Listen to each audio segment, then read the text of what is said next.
Welcome to the Information Security Forum podcast. Today, we'll be talking about falsification, how to protect the integrity of data. ISF Managing Director Steve Durbin will discuss how criminal groups and unscrupulous competitors are using falsified information to cause substantial product and brand damage to organizations that have been slow in protecting the integrity of their information. In fact, the issue of integrity of digital information is of such concern to U.S. intelligence agencies, they've included it in their annual briefing to the U.S. government on global cyber threats. Steve, what has contributed to the growth of falsified information, and why is it so attractive to cyber criminals and, as we said, unscrupulous competitors?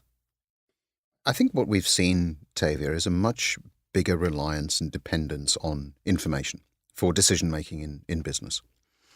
Now, we've also seen extended supply chains, so, designed in California, manufactured in Southeast Asia, and sold in Europe, that kind of scenario. So information being shared across all of those different geographies.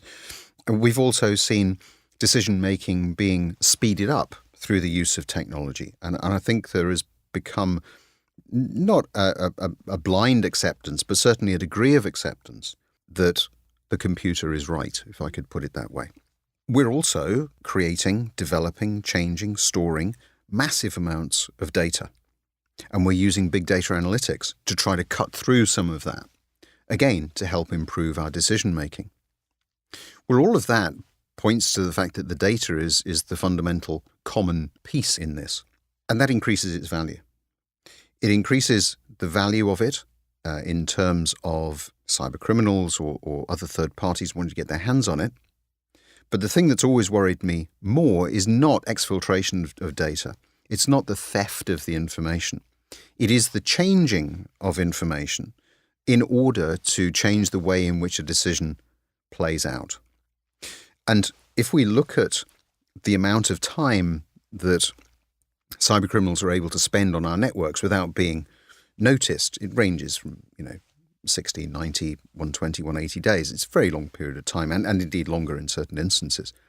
The potential for them to actually change information that results in a business or indeed perhaps a government taking a certain stance really is quite concerning.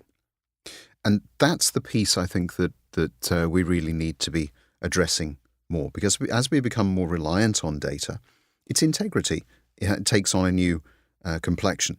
And it's interesting that when we talk about integrity of data, that's one of the fundamentals of information security. We've always talked about integrity. And for me, it's becoming even more important because we're so heavily reliant on data. So data integrity is really key to fighting falsification. What are the implications of falsification on businesses, and how could that affect their market performance? Well, certainly I think that the changing of information to alter perhaps a decision is key. So if we look at, for instance, an R&D process, let's say that we're sharing information with third parties, as most manufacturing organizations do today. There is very few organizations that do everything, in-house. Extended supply chains are the way to go. If we change just some of the components in the recipe, if I could put it that way, then the parts that we require are not fit for purpose. That can slow down a production line, for instance. It could result in the worst case, a product going to market that is deficient. Why would anyone want to do that? Well, of course, it's financial gain if you happen to be a competitor. There is also the potential to create very significant brand damage in that particular space. So we need to be, I think, from an organizational standpoint, really understanding the value of our information, how it's being shared, where it is being shared, and we need to understand how third parties are securing it in order to guard against falsification of data or just changing it slightly to cause us to make different decisions or produce products that perhaps have flaws in them. What steps can organizations take to prevent the likelihood and impact of attacks on the integrity of their data? I think there are a few things. First of all, I've talked a lot about third parties. I think it is about how we work much more collaboratively with our third parties. Very many of them are relatively small, for instance.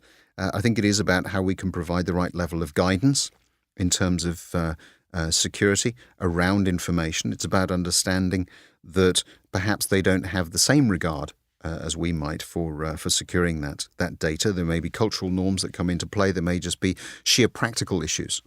We need to be much more transparent, I think, with our supply chains in that particular space. Secondly, I think we will see an increase again in things like identity and access management. Why do I say that? Because we want to know who's accessing information. Are the right people accessing it?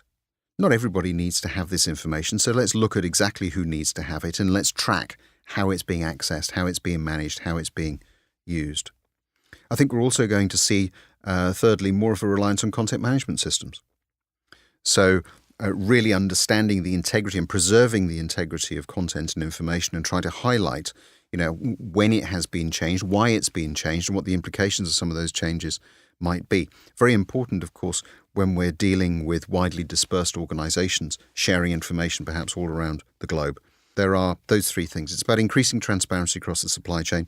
It's about a little bit more of reliance on technology in terms of identity and access management, and then really understanding the integrity of data, perhaps through content management systems that would help in this space. Do you think that this is a trend?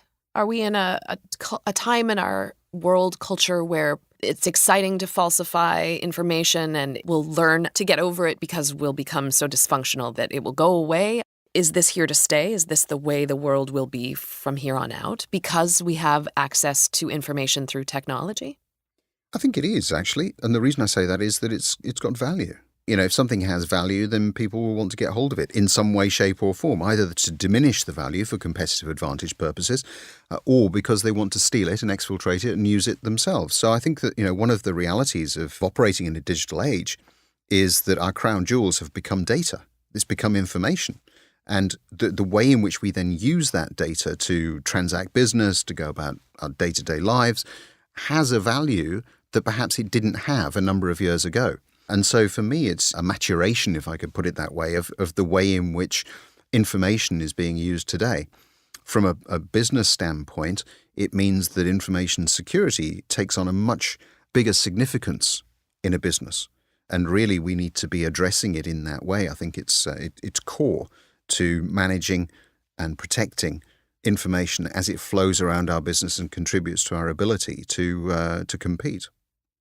It's interesting. Jewel thieves or people who stole paintings in the past are now setting their sights on data. It is a whole new world. Indeed.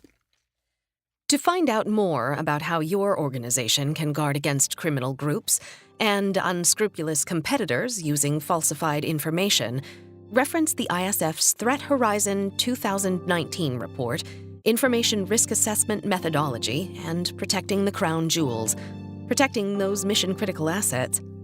All of this information and more can be found at securityforum.org.